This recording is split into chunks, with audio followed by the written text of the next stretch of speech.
Prime Minister Keir Starmer, here's a sentence you didn't think you would ever hear, is being accused of steering Labour to the right with plans over aid and defence, welfare and the NHS. We'll come to that story in a few moments' time. Are you sensing that Keir Starmer has changed his colours?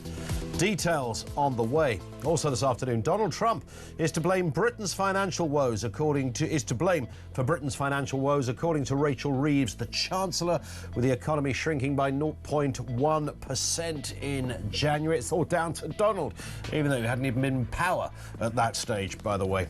And Russian President Vladimir Putin says he backs the idea of a ceasefire in Ukraine, but insists he will only agree to one on his terms. Talking tough over there at the Kremlin. Everything you need to know, all the breaking news right here on Talk 0344 499 1000. You've got to hear me out on this. What about this for a headline? Starmer is shifting dramatically to the right. We have Trump to thank. It's followed by this. Abolishing NHS England is the latest in a string of radical moves.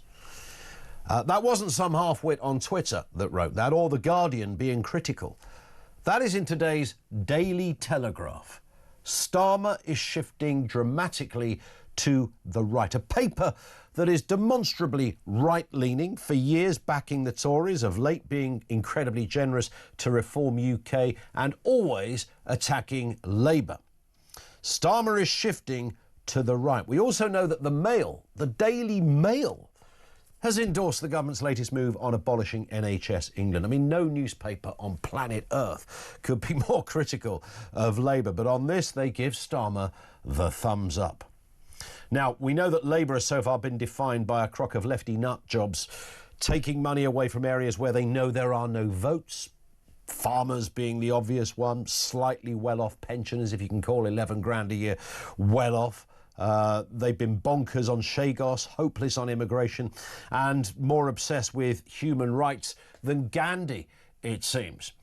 But all of this appears to be changing. Fate is moulding Starmer into the kind of leader he never wanted to be. A Conservative. In reality, if not in spirit, he's now to the right of the Conservative Party on a whole range of issues. I mean, this is an astonishing development. Starmer's blueprint for reforming the state, which includes the bonfire of the Quangos, is underway, influenced by what is going on in America, Elon Musk, etc.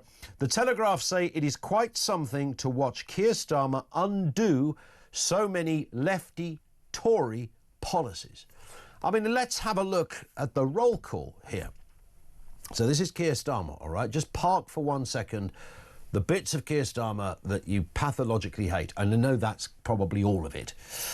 So, he's increased the defence budget, not to where it needs to be, but he's increased the defence budget. He's slashed the international aid budget. He's cutting 10,000 wasteful jobs out of the NHS, and he's slashing 6 billion quid from an overblown welfare system. That list could have been read out by Donald flipping Trump. Increased defence budget, slashed international aid, cutting 10,000 wasteful jobs, 6 billion quid from the over-bloated welfare budget. Has Keir Starmer changed his colours? 0344 499 1000. Now, I cannot, if I'm perfectly honest, how long has he been in power now? 4th of July last year. So what's that, 7 and a bit months, something like that, 8 months, whatever it is. I cannot think of a single show I have done since then that has heaped any kind of praise on Keir Starmer. I still believe, by the way, that he's almost the worst kind of politician. I don't know why he's there. I don't know why he wanted to be there, other than the desire to have the job. And the old adage that if somebody wants to become Prime Minister, that should be enough reason to stop them from being so. He's all of that, a kind of professional lawyer, and, fair play, that's what he wanted to do, did very well in that world. But as Prime Minister, and the people around him, man alive. I mean, look at what we've got there. People can hardly string a sentence together. People are not very bright. They've never run anything. But then I looked at this list and I thought, hang on, is this the Telegraph? I had to check what I was reading this morning. That is the headline. this morning. What about this? Starmer is shifting dramatically to the right.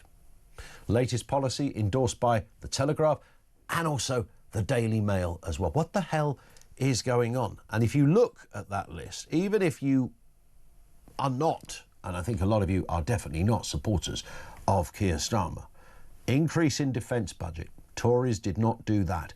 Slashing international aid, did a little bit of that under Boris Johnson, but that caused the Conservative Party to discombobulate. The Conservatives didn't want him to do that. Cutting all those wasteful jobs out of the NHS, moving into a more techno AI-generated area where you really don't need all of those civil servants. So 10,000 jobs could be gone. And slashing £6 billion from the welfare budget. Just give me your analysis. And I know when we do these kind of phone-ins on afternoons, you guys are generally incredible at the sort of armchair general position of working out what is going on here. Now, of course, when you're the Prime Minister, you've got to play a couple of games. There's more than one plate to be spun. You've got to put forward the things you promised those that voted for you in your manifesto. But you've also got to make sure you try and bring other people with you along the way, those that didn't necessarily vote for you. Of course, he's trying to hoover up areas like, for example, the Conservative Party, but also maybe a little bit of Reform UK. I mean, this stuff could be Reform UK speaking. It certainly could be Donald Trump or Elon Musk speaking. More on defence, less on international aid, wasteful jobs. I mean, that's exactly what Elon Musk is doing with Doge over there. 10,000 jobs could be gone and £6 billion from a welfare system that is so out of control. Nobody knows where to start. Well, that's a beginning. Serious question. I don't think we should have much admiration for Mr. Starmer here, but it is a genuine question. Has Keir Starmer changed his colours? 0344 499 1000. That is where you'll find us. Let's get a word on this story and the other big stories of the day. Harrison Varty, Reform UK councillor, is with us, one of the youngest councillors in the United Kingdom, don't you know? So here it is, Harrison. Just as you hot-footed it to Reform from the Conservatives, are you likely to hot-foot it over to Labour now that they've come up with some policies that you think, well, actually, that's the kind of thing I would be thinking? I have it on good authority, and this is going to be a talk exclusive here. Okay. Where Keir Starmer's getting this from. Keir Starmer has found a document called A Contract for the People, written by Richard Tice for the upcoming last general election, and he's found it, and he's nicking all the stuff, and it's working. His approval ratings are going up. I think we were all quite shocked to see the extent at which he was going for it with regards to dismantling NHS England. I mean, we were talking cuts up to 50% of the workforce.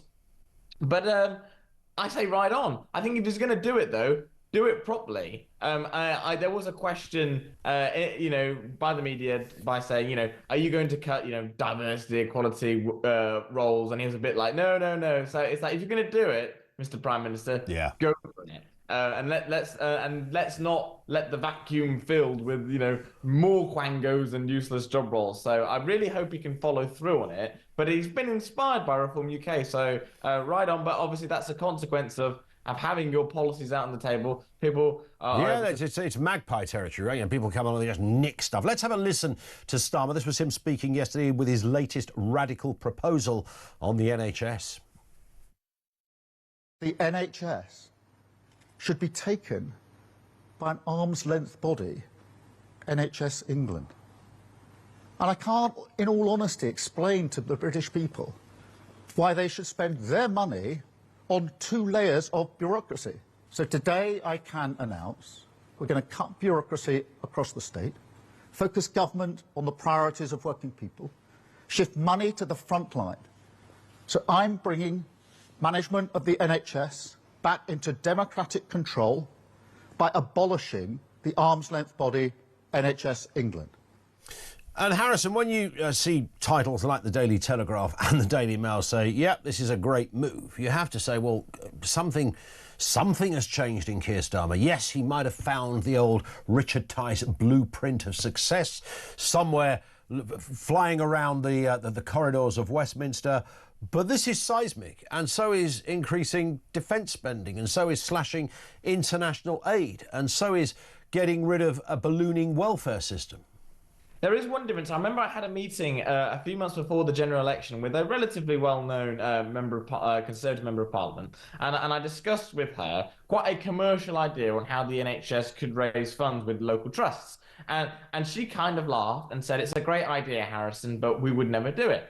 And when I said, oh, why is that? She went, the one person you need to be speaking to is Wes Streeting, because you'll have to understand there's very limited with the Conservatives can actually do on the NHS because of how much scrutiny we're under. Yeah, Labour almost seem trusted with the National Health, and they can be a bit more radical. I've been seeing a few tweets from a few Tory members of Parliament saying, I wish we had the guts to do this kind of thing. So there almost seems to be a few natural things that Labour can take care of because the public perceive them to be more trusted with dealing with those sorts of things, which is important to point out.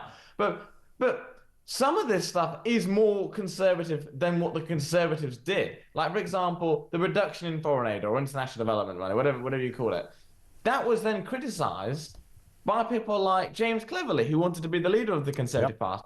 So it's very interesting that Labour are shifting, and it's almost exposing the Tories for they either sat on their hands and did nothing, or they are actively a little bit more left-wing than people didn't realise. So it's very interesting. Personally, I also have the viewpoint that Keir Starmer and Rachel Reeves literally don't have a choice now. They probably have sat down with their top people in Whitehall and they have said, we are at the max thresholds for tax right now, whether it's corp tax or personal tax or sales taxes, we've got them right to the limit. If we put them on higher, then the amount that we're going to get back will start to fall. So they've probably gone, you're done.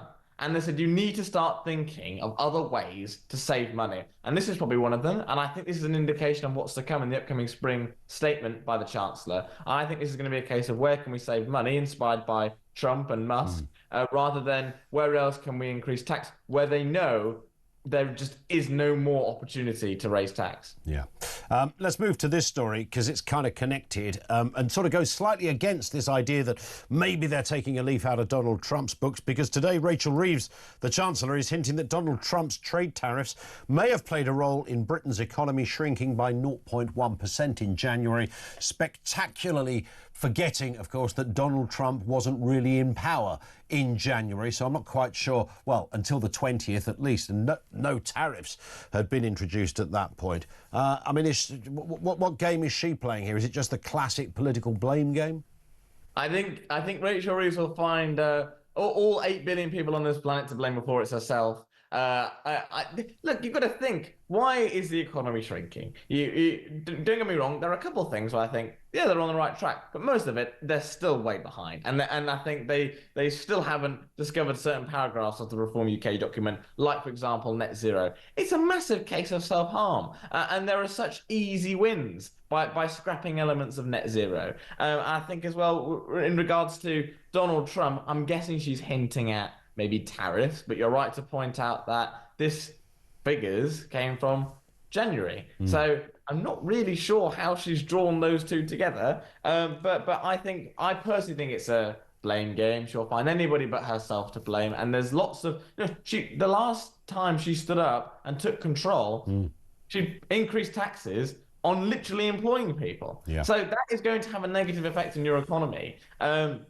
She has to own this. She has to say, if I was the Chancellor and I just inherited her position, I'd have gone, look, it's a really tough situation which we're in, which she said. She'd go, this wasn't going to be a quick fix. I've got a long-term plan on this. Things will dip before they come out. I'm sure she'll say that. But it's self-inflicted at this point. Absolutely. Although she will say and cite going forward that if they get that trade deal with America, again, the Tories didn't get a trade deal with America. Are Labour going to get a trade deal with America? You know, Starmer went over there just to add to that list where the Telegraph are talking about, you know, the kind of new Messiah. Not quite, but you know, they're certainly identifying Starmer as a man who's made a huge turn. Even his meeting with Trump, I mean, yeah, OK, he looked like the little kid compared to the, you know, the head boy. But every leader that's gone over there kind of looks a bit like that. Macron, the president of Ireland, was over there this week as well. It's just the way it is with Trump. But, you know, most critics of Starmer said, well, do you know what? He didn't do bad over there at the Oval Office. Yeah, I mean, you got to remember, like, Theresa May. Do you remember them walking together and him holding her hand like she was a frail old lady? Yeah, it's an element of how well can you handle the Donald. In fairness, I think he did all right. There wasn't any major blunders, and trust me, if he tripped up, people would have known about it. There wasn't really any opportunity for him to do wrong in that sense. True. I think Trump was very much on the friendly side of things. And like I said before, I think the way that Trump and Vance are going to go ahead is Trump will be, especially to the UK, Mr. Nice Guy. I've got a state visit. I'm in with the king. Let's all, you know, happy days. And JD Vance will be a bit more like, okay, why did you do this? Why did you say this kind of thing? Yeah. I think it might be a case of good cop, bad cop. But there wasn't. I personally think it would have been quite hard to ruffle Trump within that meeting because you could tell with his body language and his attitude that he wanted everything to be all right. Spot on. Listen, Harrison, stay with us. We've got more to come from Harrison Varty, Reform UK councillor, with us on the programme. And over to you as well. Has Keir Starmer changed his colours? You might think, what are you talking about? Look at the CV of doom that he's left behind in 7 short months. Has he turned a corner? Are things changing? He's increasing defence. He's cutting international aid. He's losing 10,000 wasteful jobs out of the NHS. He's getting jiggy with AI. He's slashing $6 billion from a bloated welfare budget. And he might get a trade deal with the United States. Is this a socialist? Sounds more like a list of things that Reform UK might come up with.